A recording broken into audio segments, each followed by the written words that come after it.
हे कान्हा जमुना के तीरे खेले अइहा हो।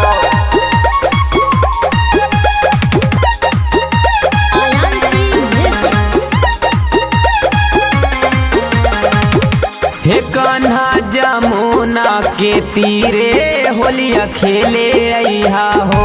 हे कान्हा जमुना के तीरे होलिया खेले अइहा हो। खेले अइहा हो ए कान्हा खेले अइहा हो। खेले अइहा हो हे कान्हा खेले अइहा हो। हे कान्हा जमुना के तीरे होलिया खेले अइहा हो। हे कान्हा जमुना के तीरे होलिया खेले अइहा हो। हे कान्हा जमुना के तीरे होलिया खेले अइहा हो।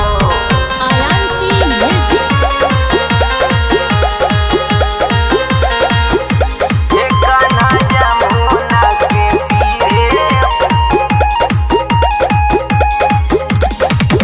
करिहाना देरी कान्हा अपने तू अइहा। सथवा में अपने गोपियन के ले अइहा। अतने बाचाह हमारा तू पूरइहा। अपने राधा प्यारी के बात ना भूलइहा।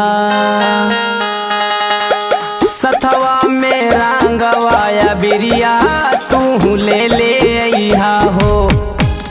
ले ले अइहा हो हे कान्हा ले ले अइहा हो।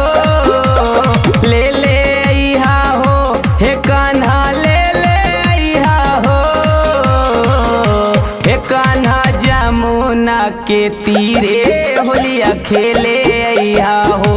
हे कान्हा जमुना के तीरे होलिया खेले अइहा हो।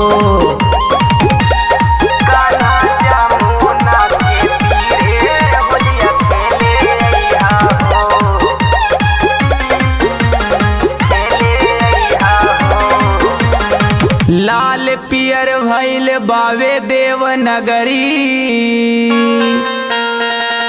उड़ाता गुलाल कान्हा देखा न सगरी। गुरु दिन चौहान हो के भक्ति में लीन हो। गावा ताड़े फगुआ बांधी के पगड़ी। एक कान्हा ताकब तोहर रहिया तू सबेरे अइहा हो। सबेरे अइहा हो तू सबेरे अइहा हो। सबेरे अइहा हो तू सबेरे अइहा हो। हे कान्हा जमुना के तीरे होलिया खेले अइहा हो। हे कान्हा जमुना के तीरे होलिया खेले अइहा हो।